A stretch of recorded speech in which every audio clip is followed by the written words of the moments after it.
ABP আনন্দ, এগিয়ে থাকে, এগিয়ে রাখে। আর কিছুক্ষণের মধ্যে রাষ্ট্রপতি রামনাথ কোবিন্দ প্রজাতন্ত্র দিবসের প্রাক্কালে জাতির উদ্দেশ্যে ভাষণ দেবেন। সরাসরি সেই ভাষণ এবিপি আনন্দে আমরা আপনাদের জন্য সম্প্রচার করব।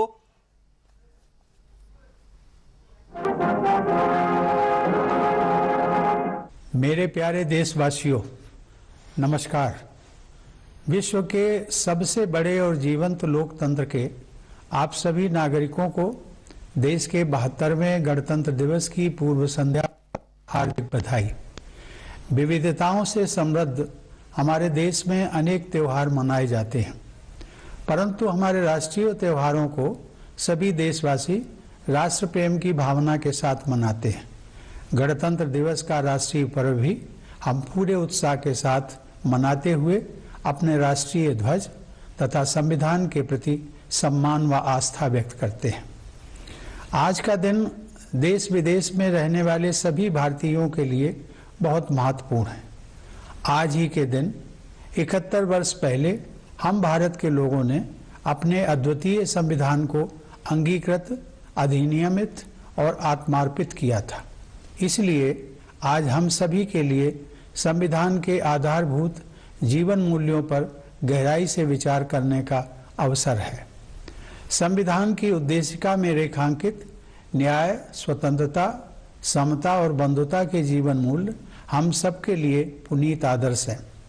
यह उम्मीद की जाती है कि केवल शासन की जिम्मेदारी निभाने वाले लोग ही नहीं, बल्कि हम सभी सामान्य नागरिक भी इन आदर्शों का दृढ़ता व निष्ठापूर्वक पालन करें।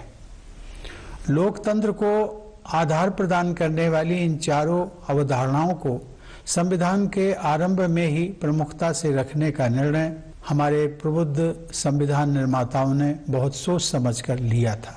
इन्हीं आदर्शों ने हमारे स्वतंत्रता संग्राम को भी दिशा प्रदान की थी। बाल गंगाधर तिलक, लाला लाजपत राय, महात्मा गांधी और सुभाष चंद्र बोस जैसे अनेक महान जननायकों और विचारकों ने हमारे स्वतंत्रता संग्राम को प्रेरित किया था। मातृभूमि के स्वर्णिम भविष्य की उनकी परिकल्पनाएं अलग अलग थी, परंतु न्याय, स्वतंत्रता, समता और बंधुता के मूल्यों ने उनके सपनों को एक सूत्र में पिरोने का काम किया। मैं सोचता हूं कि हम सबको अतीत में और भी पीछे जाकर यह जानने का प्रयास करना चाहिए कि यही मूल्य हमारे राष्ट्र निर्माताओं के लिए आदर्श क्यों बने। इसका उत्तर स्पष्ट है कि अनादिकाल से ये धरती और यहाँ की सभ्यता इन जीवन मूल्यों को संजोती रही है। न्याय, स्वतंत्रता, समता और बंधुता हमारे जीवन दर्शन के शाश्वत सिद्धांत हैं। इनका अनवरत प्रवाह हमारी सभ्यता के आरंभ से ही हम सब के जीवन को समृद्ध करता रहा है। हर नई पीढ़ी का यह दायित्व है कि समय के अनुरूप इन मूल्यों की सार्थकता स्थापित करे। हमारे स्वतंत्रता सेनानियों ने यह दायित्व अपने समय में बखूबी निभाया था। उसी प्रकार आज के संदर्भ में हमें भी उन मूल्यों को सार्थक और उपयोगी बनाना है। इन्हीं सिद्धांतों से आलोकित पथ पर हमारी विकास यात्रा को निरंतर आगे बढ़ते रहना चाहिए। मेरे प्यारे देशवासियों, इतनी विशाल आबादी वाले हमारे देश को खाद्यान्न एवं डेयरी उत्पादों में आत्मनिर्भर बनाने वाले हमारे किसान भाई बहनों का सभी देशवासी हृदय से अभिनंदन करते हैं। विपरीत प्राकृतिक परिस्थितियों, अनेक चुनौतियों और कोविड की आपदा के बावजूद हमारे किसान भाई बहनों ने कृषि उत्पादन में कोई कमी नहीं आने दी। यह कृतज्ञ देश हमारे अन्नदाता किसानों के कल्याण के लिए पूर्णतया प्रतिबद्ध है। जिस प्रकार हमारे परिश्रमी किसान देश की खाद्य सुरक्षा को सुनिश्चित करने में सफल रहे हैं, उसी तरह हमारी सेनाओं के बहादुर जवान कठोरतम परिस्थितियों में देश की सीमाओं की सुरक्षा करते रहे हैं। लद्दाख में स्थित सियाचिन व गलवान घाटी में -50 से 60 डिग्री सेंटीग्रेड तापमान में सब कुछ जमा देने वाली सर्दी से लेकर जैसलमेर में 50 डिग्री सेंटीग्रेड से ऊपर के तापमान में झुलसा देने वाली गर्मी में धरती, आकाश और विशाल तटीय क्षेत्रों में हमारे सेनानी भारत की सुरक्षा का दायित्व हर पल निभाते हैं। हमारे सैनिकों की बहादुरी, देश प्रेम और बलिदान पर हम सभी देशवासियों को गर्व है। खाद्य सुरक्षा, सैन्य सुरक्षा, आपदाओं तथा बीमारी से सुरक्षा एवं विकास के विभिन्न क्षेत्रों में हमारे वैज्ञानिकों ने अपने योगदान से राष्ट्रीय प्रयासों को शक्ति दी है। अंतरिक्ष से लेकर खेत खलिहानों तक, शिक्षण संस्थानों से लेकर अस्पतालों तक वैज्ञानिक समुदाय ने हमारे जीवन और कामकाज को बेहतर बनाया है। दिन रात परिश्रम करते हुए कोरोना वायरस को डीकोड करके तथा बहुत कम समय में ही वैक्सीन को विकसित करके हमारे वैज्ञानिकों ने पूरी मानवता के कल्याण हेतु एक नया इतिहास रचा है। देश में इस महामारी पर काबू पाने में तथा विकसित देशों की तुलना में मृत्यु दर को सीमित रख पाने में भी हमारे वैज्ञानिकों ने डॉक्टरों, प्रशासन तथा अन्य लोगों के साथ मिलकर अमूल्य योगदान दिया है। इस प्रकार हमारे सभी किसान, जवान और वैज्ञानिक विशेष बधाई के पात्र हैं और कृतज्ञ राष्ट्र गणतंत्र दिवस के शुभ अवसर पर इन सभी का अभिनंदन करता है। प्यारे देशवासियों, पिछले वर्ष जब पूरी मानवता एक विकराल आपदा का सामना करते हुए ठहर सी गई थी, उस दौरान मैं भारतीय संविधान के मूल तत्वों पर मनन करता रहा। मेरा मानना है कि बंधुता के हमारे संवैधानिक आदर्श के बल पर ही इस संकट का प्रभावी ढंग से सामना करना संभव हो सका है। कोरोना वायरस रूपी शत्रु के सम्मुख देशवासियों ने परिवार की तरह एकजुट होकर अनुकरणीय त्याग, सेवा और बलिदान का परिचय देते हुए एक दूसरे की रक्षा की है। मैं यहाँ उन डॉक्टरों, नर्सों, स्वास्थ्य कर्मियों, स्वास्थ्य सेवाओं से जुड़े प्रशासकों और सफाई कर्मियों का उल्लेख करना चाहता हूँ, जिन्होंने अपनी जान जोखिम में डालकर पीड़ितों की देखभाल की है। बहुतों ने तो अपने प्राण भी गंवा दिए। इनके साथ साथ इस महामारी ने देश के लगभग 1.5 लाख नागरिकों को अपनी चपेट में ले लिया। उन सभी के शोक संतप्त परिवारों के प्रति मैं अपनी संवेदना प्रकट करता हूँ। कोरोना के मोर्चे पर अग्रिम पंक्ति के योद्धाओं के रूप में हमारे साधारण नागरिकों ने असाधारण योगदान दिया है।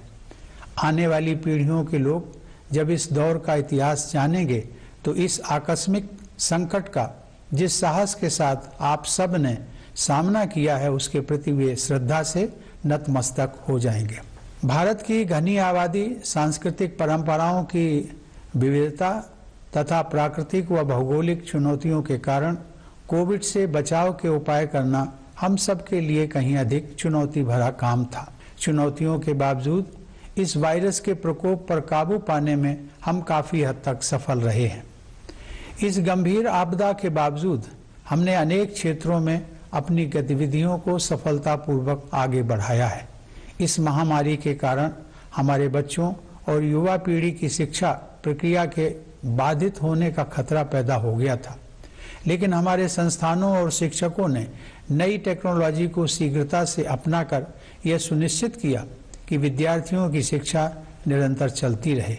बिहार जैसी घनी आबादी वाले राज्य तथा जम्मू कश्मीर व लद्दाख जैसे दुर्गम व चुनौती भरे क्षेत्रों में स्वतंत्र, निष्पक्ष और सुरक्षित चुनाव संपन्न कराना हमारे लोकतंत्र एवं चुनाव आयोग की सराहनीय उपलब्धि रही है।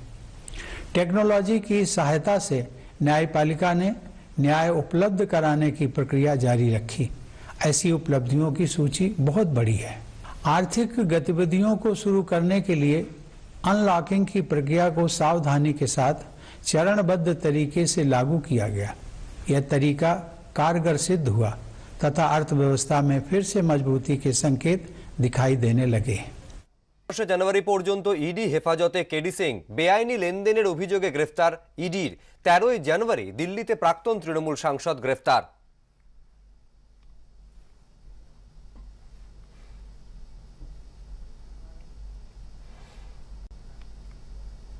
ভোটের মুখে ফের একবার নাম না করে মমতা বন্দ্যোপাধ্যায়কে কটাক্ষ দিলীপ ঘোষের, পাল্টা জবাব দিয়েছেন সৌগত রায়।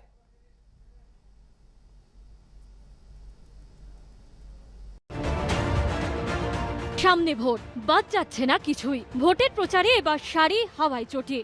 আমি যে শাড়িটা পরে আছি কারা করে দিয়েছে? ধনেখালির তাঁতিরা। হাওয়াই চটির দিন চলে গেছে, এখন ঠান্ডা পড়ে গেছে, তো এখন কেউ হাওয়াই চটি পরছে না। নির্বাচনের দিন ঘোষণা এখন সময়ের অপেক্ষা। ভোট যুদ্ধে প্রতিপক্ষকে 1 ইঞ্চি জমি ছাড়তেও রাজি নয় কেউ, ফলে আক্রমণ পাল্টা আক্রমণ চলছে। এই পরিস্থিতিতে নাম না করে ফের মুখ্যমন্ত্রীকে কটাক্ষ করলেন দিলীপ ঘোষ। যতই নাড়ো কলকাঠি, নবান্নে আবার হাওয়াই চটি। হাওয়াই চটির দিন চলে গেছে, এখন ঠান্ডা পড়ে গেছে, তো এখন কেউ হাওয়াই চটি পড়ছে না। সেই জন্য হাওয়াই চটির গল্প দিয়ে মানুষকে অনেকবার বোকা বানানো হয়েছে, ওটা আর হবে না।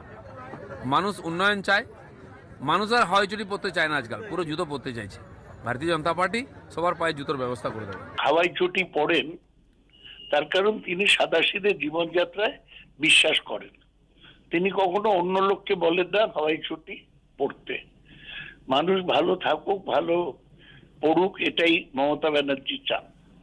দিলীপ ঘোষ নিজের জীবনযাত্রার মান উন্নতি করে নিয়েছে। আগে পাঞ্জাবি পায়জামা পড়তেন, এখন রোজ দেখি দামি গলাবন্ধ কোট পরে ঘুরছেন, গলাবন্ধ স্যুট পরে।